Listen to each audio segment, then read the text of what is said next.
Alors, sans transition, comme disaient les journalistes, donc je vais vous parler aujourd'hui de ce qui peut s'apparenter à un court roman ou à une nouvelle longue et qui s'intitule Protection rapprochée de Fabien Maréchal.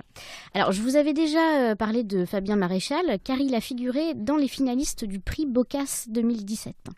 Ce prix est desservi tous les ans par l'association Tu connais la nouvelle à des auteurs émergents justement de recueils de nouvelles.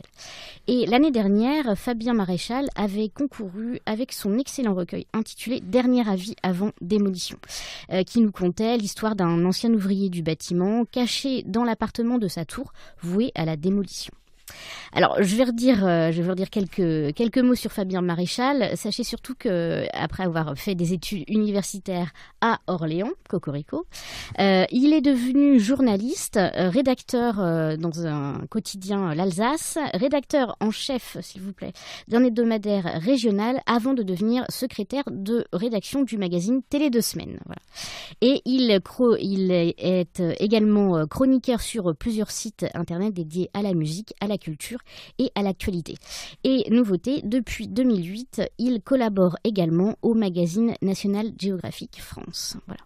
Alors, je vais vous donner une petite citation de Fabien Maréchal pour que vous voyez comment il appréhende son écriture. Alors, l'écriture est pour moi un moyen de sonder les sentiments et les situations qui échappent à notre compréhension directe, de disséquer si possible pour ensuite les hacher menus, certaines idées utilitaristes trop bien conçues et surtout de rire un peu de soi-même dans ce monde aberrant.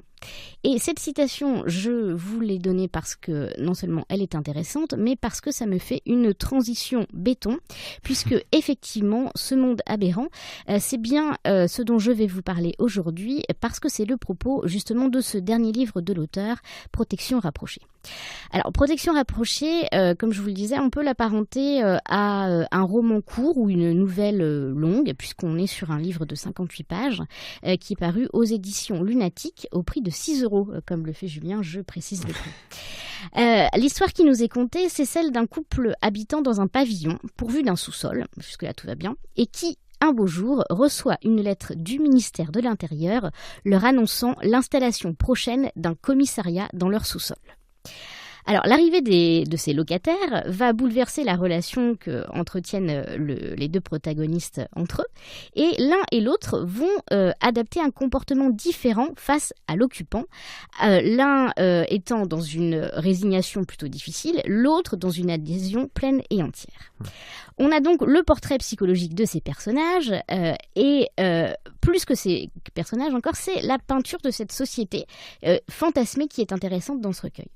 Dans cette société, on peut remarquer que plusieurs travers de notre société contemporaine, la nôtre, ont été poussés jusqu'à l'extrême.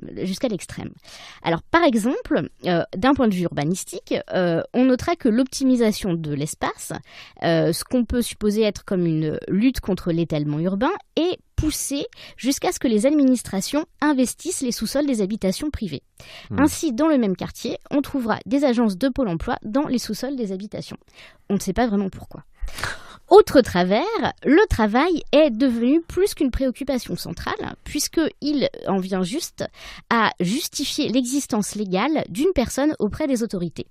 Ainsi, lorsqu'il y a des files d'attente de chômeurs à l'agence Pôle emploi, des rafles sont opérées par la police. Et puis, un troisième travers de cette société qu'on peut noter, c'est que le contrôle bureaucratique atteint ici son apogée. Alors, tout individu devient un fichier papier, ça on le connaît déjà, et ce fichier papier, il est absorbé par une énorme machine qui engloutit les dossiers pour les traiter. Cette énorme machine, elle est notamment installée dans le sous-sol de nos protagonistes, et elle absorbe comme ça du papier au fur et à mesure jusqu'à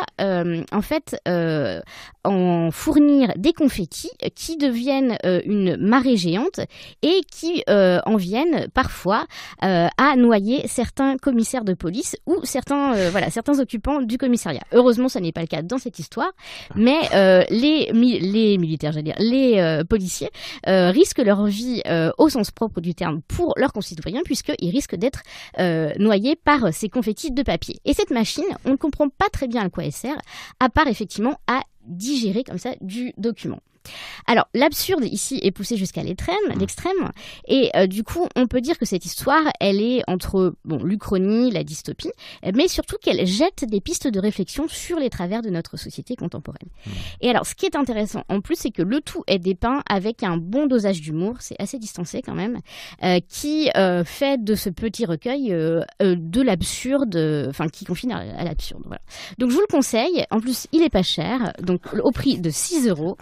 Protection rapprochée de Fabien Maréchal aux éditions Lunatiques. Très bien, merci beaucoup. De rien, ça a l'air super intéressant.